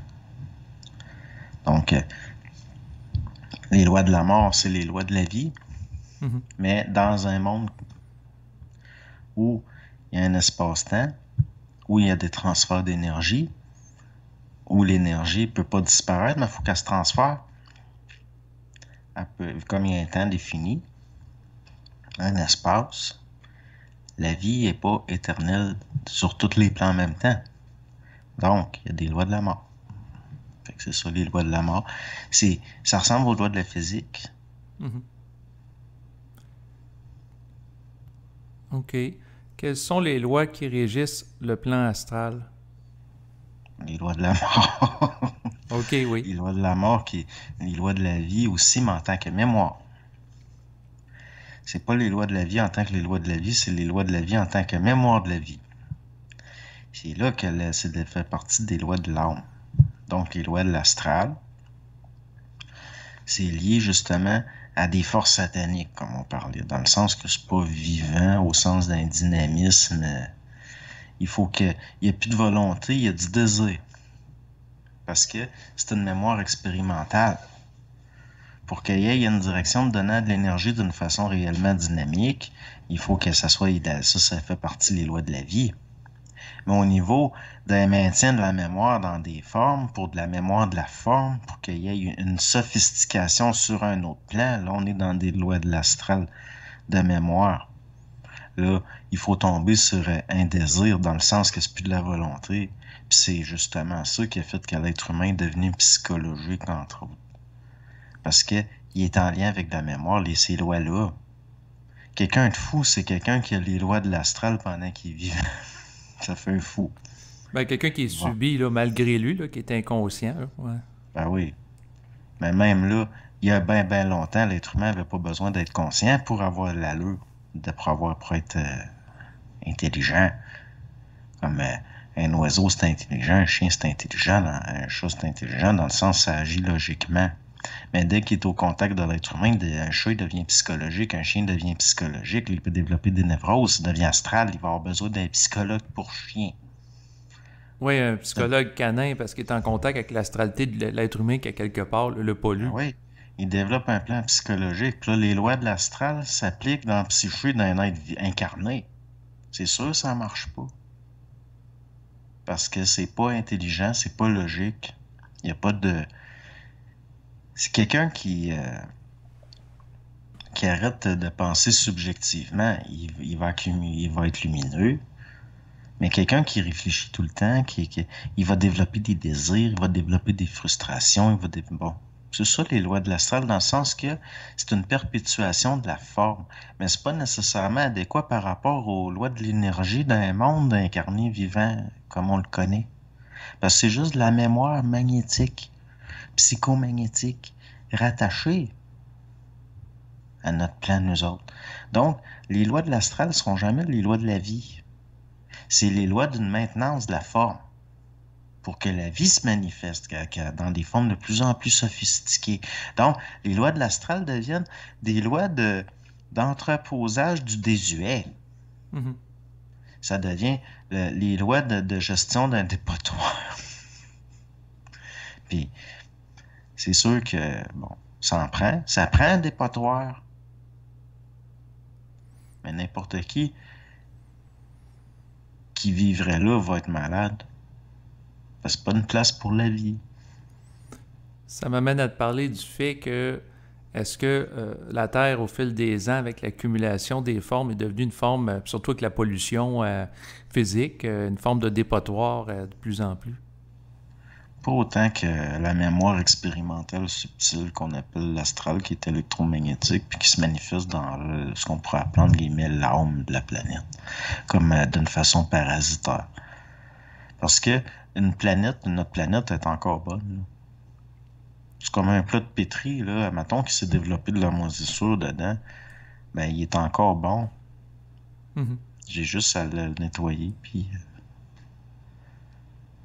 la planète n'est pas fichue. Là. Autrement dit, dans le sens, oui, je t'écoute. ben, c'est comme de la vaisselle sale, ça se lave. OK. Mais on était habitué à penser que ça se lavait pas. Donc, la planète pourrait éventuellement être restaurée là, par rapport à son écologie, sa diversité. Ben oui, Ceux qui ont, ceux qui parlent le plus d'écologie, là, c'est ceux qui ont le moins peur. Je veux dire, dans le sens, gars, là, la petite Suédoise, là, avec des nattes, bon, Greta elle, Thunberg, ouais. ouais, elle, c'est des financiers qui en arrière d'elle, entre autres. Mhm. Ils n'ont pas peur, eux autres-là, là. Ils sont là pour faire peur. Dans quel but? Des intérêts, des convergences d'intérêts, mais il y a bien tu parlais des maîtres du monde, là, tantôt. Il Oui. y a des maîtres du monde, entre autres, ceux qui savent que la vaisselle, ça se lave, mais qui ont intérêt, pour des raisons de contrôle, de dire que ça se lave pas pour faire peur au monde. Parce que le but, c'est de contrôler le monde. La planète, elle, Donc, autrement dit, ça pourrait être entre autres de contrôler les moyens de transport avec la bourse de carbone, limiter l'utilisation de l'automobile. c'est Ben, surtout l'être humain. Contrôler l'être humain. OK. Contrôler la pensée. Contrôler la population. C'est ça qui est le plus dur à contrôler. Un être humain, c'est du stock, là. C'est pour ça qu'on veut le garder petit, on veut le garder, on veut le contrôler. C'est bien plus difficile garder le contrôle sur une psyché humaine que, puis même là, on essaie encore de nous faire croire que grâce au behaviorisme, là, on est rendu au piratage neurologique. Peut-être une partie de la population, peut-être. Mais ça sera jamais.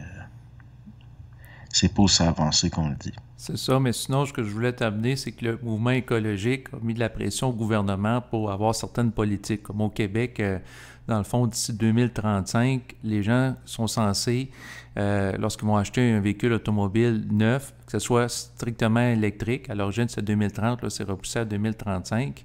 Et par rapport au contrôle de ces comportements d'achat, à une certaine échelle, comment que tu te situes par rapport à ça? Ben, moi, je m'en fous. OK. C'est des affaires que. Je sais que c'est tout de la merde. C'est pour créer des nouveaux marchés. Ça pollue plus un char électrique qu'un char à essence. Parce que la batterie, il faut la fabriquer. Il faut faire venir les composantes souvent par paquebot. Je peux dire des gros bateaux à conteneurs qui amènent les batteries, certaines composantes. Après, ça crée, il faut récupérer ça. Puis, finalement, un char électrique pollue plus qu'un char. Ben, c'est sûr que ça dépend par rapport au niveau de l'essence, dans le sens que si, ben, de l'électricité, c'est-à-dire que si au Québec est produite à partir de l'hydroélectricité qui est propre, c'est sûr que c'est pas pareil que si ça vient d'une centrale thermique en Chine, là. Regarde là, on avait un pouvoir manufacturier qui faisait qu'on fabriquait des chars ici. Mhm. OK? Bon, qu'est-ce qui pollue le plus?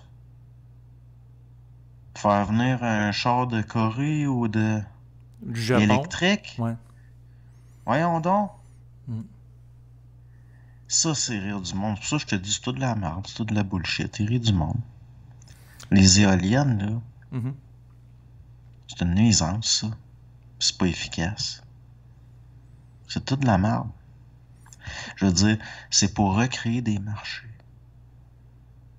Dans le sens que, si tu veux de la croissance à l'infini, il faut que tu détruises des marchés pour t'en créer d'autres, puis tu transfères l'énergie. Les financiers ont compris ça. Puis c'est une façon de garder le contrôle sur la marche du monde. Mais Fait que, justement, qu'est-ce qui serait le plus efficace que, dans le fond, les autos électriques, les éoliennes? ben, on n'a pas besoin de ça. C'est parce que les autres, le monde s'arrête. Puis notre monde commence, si on fait ça, là.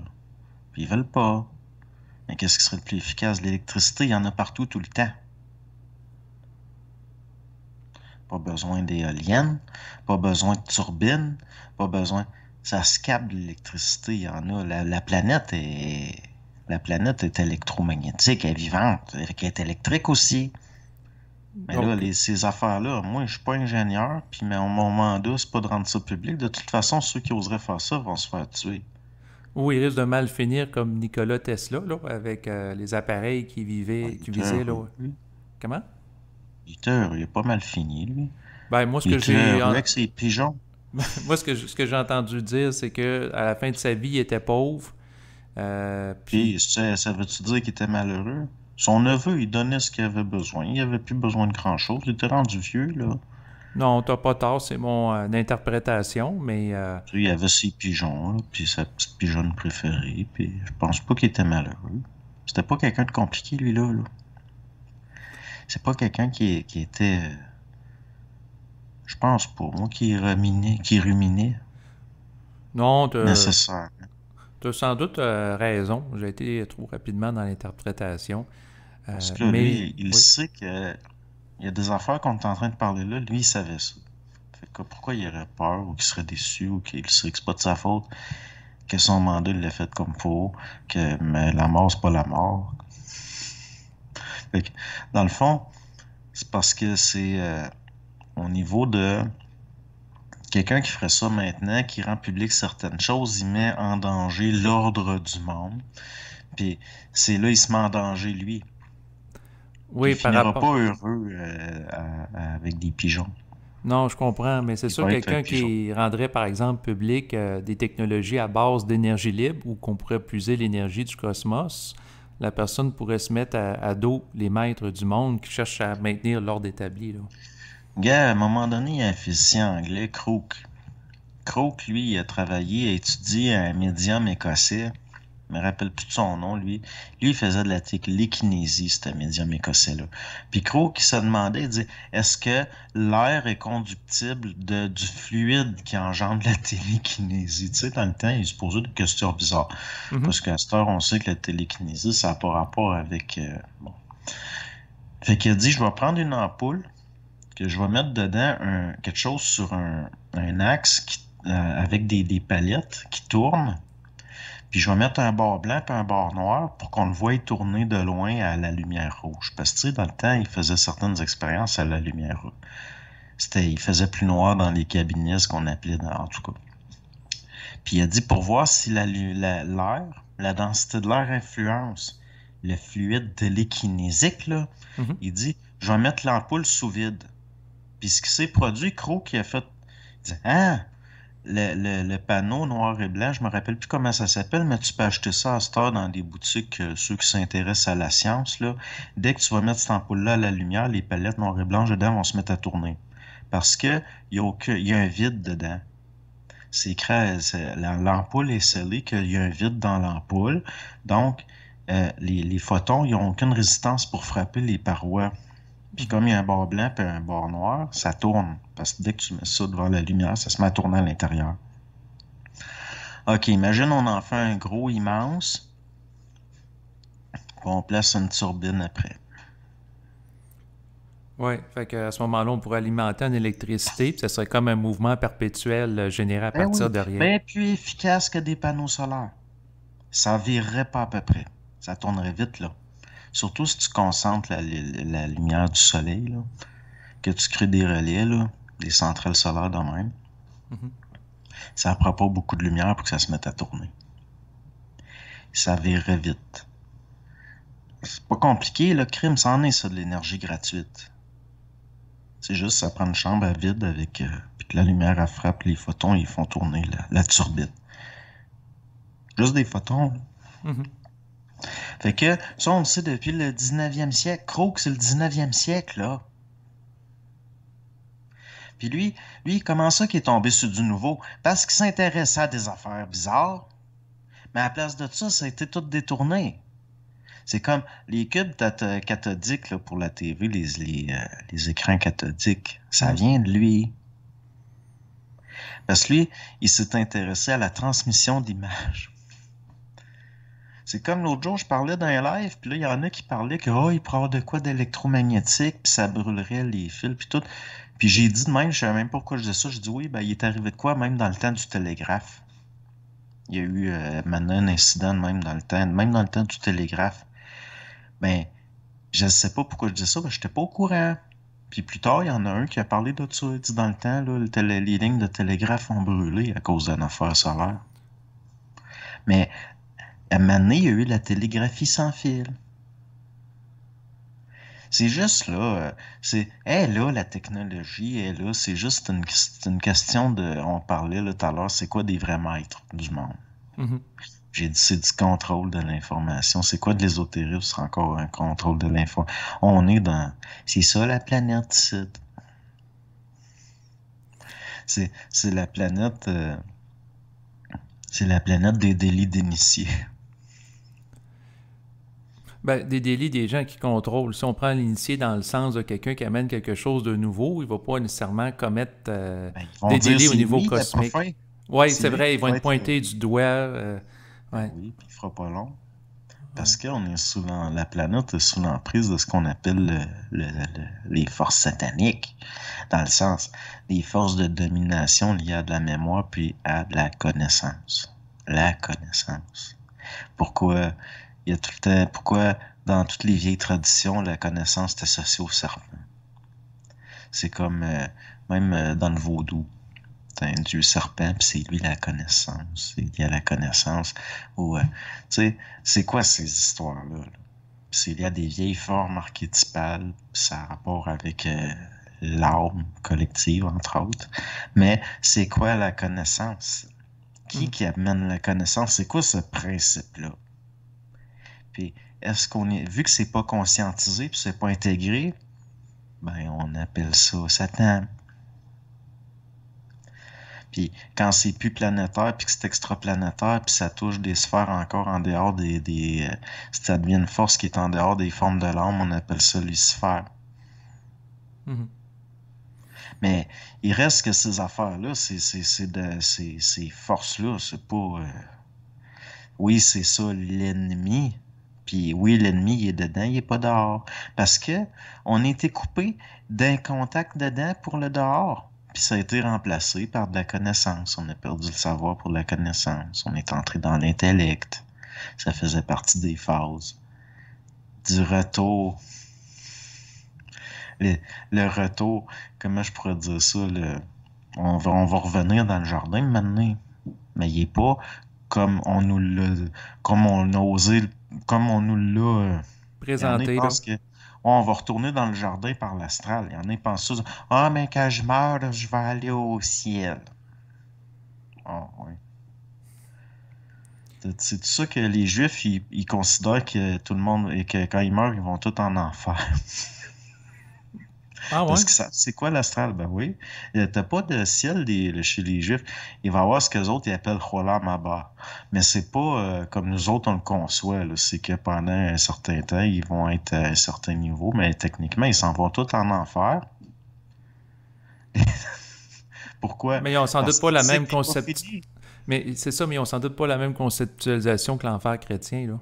Ouais, mais ils savent des affaires. Ouais, mais c'est parce que l'enfer chrétien, c'est parce que là, il y a autre chose. Là. C'est parce que là, on entre dans d'autres affaires, mais ils savent c'est quoi l'astral, par contre. Mais c'est écrit pareil dans les textes chrétiens que les morts dorment. Ce qu'on appelle le séjour des morts. Puis si tu lis comme faux la vraie doctrine chrétienne, pas les sectes de ci pis de ça, puis l'Église catholique, puis les luthériens, puis les méthodistes, si tu regardes comme faux ce qui est dit, Mhm. il n'y a personne encore au ciel. Impossible parce qu'il n'y a pas eu le jugement dernier. Le cycle n'est pas fini. Et c'est qui va prononcer le jugement dernier? C'est pas un jugement au sens où nous autres on l'entend. C'est un jugement au sens de loi qui s'applique. Une autorité infaillible, c'est pas quelqu'un qui juge. T'as pas besoin de juge quand c'est infaillible. C'est des lois. C'est-à-dire que tout va aller à sa place selon sa fréquence. C'est ça le retour dans le paradis. Mais c'est nous autres, on essaie de mettre ça dans on essaie D'intellectualiser, là, ouais. c'est ça. Puis justement, c'est pour développer l'intellect qu'on a perdu le contact. Puis là, on essaie de parler du retour pendant qu'on n'est pas rendu. Mais on est rendu quelque part, mais on est encore, tant que moi, je suis incarné, je suis dans l'espace-temps matériel, puis bon. Mais ce que je vois vraiment, je peux pas le mettre dans des mots. C'est ça, Puis, mais dans un sens autre, on peut dire qu'on a déjà rendu, dans le sens que l'absolu est immanent au relatif et qu'à quelque part, si on est connecté à l'esprit qui est au-delà de la trame temporelle, il y a déjà une dimension nous-mêmes qui est en contact avec l'infini. Oui. Puis c'est ça que y en a vont appeler ça va passer par des affaires qu'ils vont appeler comme mon ange gardien ou le double ou le voyons L'ajusteur de pensée, ouais, ou comment qu'ils appellent ça, Moreau, là, il va dire toi qui es plus moi que moi-même, l'être. l'être. Fait que tu sais mais l'énergie, il faut qu'elle colonise toutes les places, ça fait partie des lois d'infinité. Ça fait partie des lois de la vie. Puis ça fait partie de l'aspect pénétrant de l'esprit. Dans le sens que on vit dans un monde où les choses sont inversées parce qu'on est dans la polarité. C'est pour ça que souvent on va polariser les choses, puis on va considérer que le bien souvent est passif, puis le mal est actif, ça a l'air de même. Alors que au fond, c'est le contraire. L'esprit est pénétrant, la matière est passive. Mais on inverse tout, c'est ça la psychologie. C'est ça le. Mhm. Tout ça, c'est des choses. C'est même quasiment dangereux. Je veux dire, les gens qui font de ça leur principale occupation, regardez ça, puis là, ils peuvent pas faire autrement que se perdre. C'est des choses qu'il faut effleurer. Moi, je regarde ça de loin. C'est pas important. Mhm. Mais je le sais que c'est pas pour rien que les Juifs considèrent qu'ils vont tout en enfer. Tu sais, je veux dire, un chrétien convaincu, doctrinal, catholique, il dirait, ben c'est sûr, ils n'ont pas accepté le Christ. Ben oui, mais ça n'a pas rapport, là. Ça, c'est une interprétation subjective liée à sa gang à lui. Mais peux-tu élaborer davantage par rapport à la conception judaïque de l'enfer? Ben oui, mais c'est juste l'astral. OK. Que ce que nous autres, dans le suprême, on appelle l'astral, le séjour des morts. Regarde dans l'Antiquité ce qu'on appelait le monde souterrain. Dans le temps, c'était le monde souterrain parce que l'astral de notre cycle est en formation. C'était pas encore le ciel. Ça Mhm. vibrait encore au niveau de la Terre. Puis c'était Pluton qui était en bas. Puis c'était ce qu'on appelait les enfers. C'était le monde souterrain, le séjour des morts. Mais ça n'avait pas une conception comme les chrétiens et les bouddhistes ont fait. Mhm. Tu sais, là, c'est devenu des mondes de torture, puis de... Voyons, là, c'est quoi ces affaires-là? C'est comme les Chinois, là, puis ils ont des enfers où le monde sont tranchés en petites tranches fines à l'infini, là. C'est quoi ces idées-là? C'est quoi ça en est ça de la merde? Oui, C'est bien, c'est complètement... des projections anthropomorphiques de l'être humain par rapport à des représentations sadiques, masochistes qui... ouais. Parce que c'est ça, là, ça c'est lié justement à de l'animalité qui se psychologise, qui devient de la mémoire, puis là on spiritualise ça. Fait que c'est comme prendre de la pourriture à terre, puis la lever, la regarder à la lumière, puis là on confond ça avec... Mais non, c'est tout... L'être humain, il est extraordinaire pour se conter des histoires. Puis c'est là qu'il se rend pas compte du pouvoir créatif de la direction qu'il donne à cette énergie-là qui passe à travers. Puis donc, on est l'enfer. Qui a créé l'enfer, c'est l'être humain incarné. Puis pourquoi c'est devenu l'enfer? Parce que c'est inconsciemment fait. Mhm. Parce qu'il a tout fait ça inconsciemment. Parce qu'il se rend pas compte qu'il est un canal puis que la pensée vient pas de lui. Mais qu'en passant à travers lui, ça prend des formes. Il n'y a pas le choix de d'où ça vient puis c'est quoi puis tout, mais il y a le choix de donner une forme ou pas. C'est pareil comme le libre arbitre n'existe pas, mais quand tu as une mise en vibration, il reste que jusqu'à un certain point, tu as un cadre dans lequel tu peux te mouvoir, tu peux décider oui ou non de laisser aller la mise en vibration ou pas. Mhm. Ouais, suivre le mouvement de l'énergie ou pas. Étant donné que le temps file, il va falloir conclure bientôt l'enregistrement. Et je voulais terminer avec une question, à savoir si l'être humain, par rapport à sa psychologie, s'est donné à vivre l'enfer, qu'est-ce qu'il pourrait faire pour en sortir? Ben, il faut qu'il vive. Là, l'enfer devient utile. C'est quoi? Pourquoi on parle d'expiation? C'est quoi ça, l'affaire d'expier? Supposément, l'enfer, c'est pour expier. Moi, expier les péchés, là, les manques d'ajustement. Ben, il brûle le quoi? Ça veut dire, sa subjectivité va l'avoir amené quelque part, puis il y a des parties subjectives en lui qui brûlent, puis là, il développe une objectivité, puis il sort.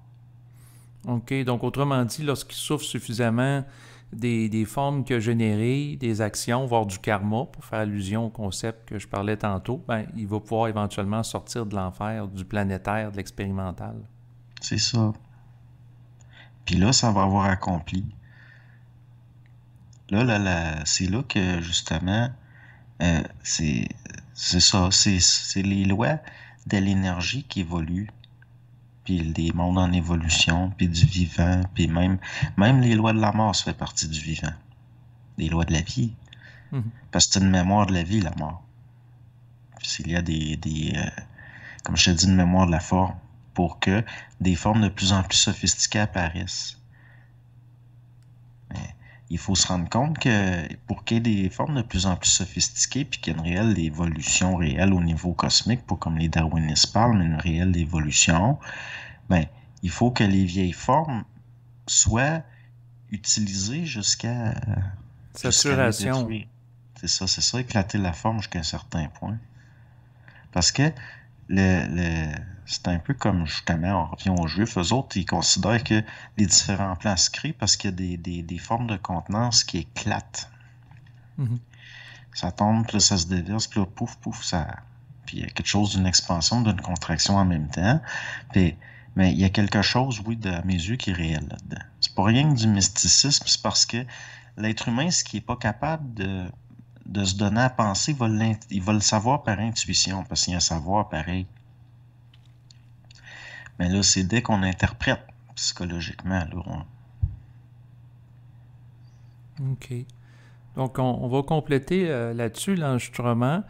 Donc, je te remercie beaucoup pour le temps que tu as consacré là, pour répondre aux différentes questions qui visaient là, à passer en revue là, certains concepts qui avaient déjà été abordés par Bernard de Montréal, conférencier qui a initié le mouvement de la conscience supramentale ici au Québec. Et je les ai choisis, ces sujets-là, en lien avec des enregistrements des années 80 qu'il avait fait lorsqu'il était interviewé là, par Richard Glenn. Donc, pour les gens qui nous écoutent et qui aimeraient en savoir un peu plus sur Berthold, comme mentionné d'entrée de jeu, vous pourrez aller voir là, sa chaîne YouTube là, qui comporte de nombreuses vidéos. Donc, je vais mettre le lien là, en bas de l'enregistrement présent. Sinon, je vous mentionne que si vous aimez mes activités de diffusion web, dont notamment mes entrevues que j'ai faites avec de nombreux invités au fil des ans, eh bien, vous êtes les bienvenus pour me faire parvenir une contribution financière. Et à ce sujet, vous allez avoir les coordonnées là, en bas de l'enregistrement présent. Là, si vous avez envie d'en faire une via les services de paiement sécurisés que sont PayPal et Interac, qui permet de faire des virements d'argent. Donc, écoute, Berthold, ça a été encore une fois un plaisir de discuter avec toi. Et c'est sûr que pareillement. Excellent. Donc, c'est sûr que je mentionne aux gens qui seraient intéressés à entendre d'autres entretiens que j'ai faits avec lui, que vous pouvez en retrouver plusieurs là, sur ma chaîne YouTube, là, naturellement. Donc, à bientôt.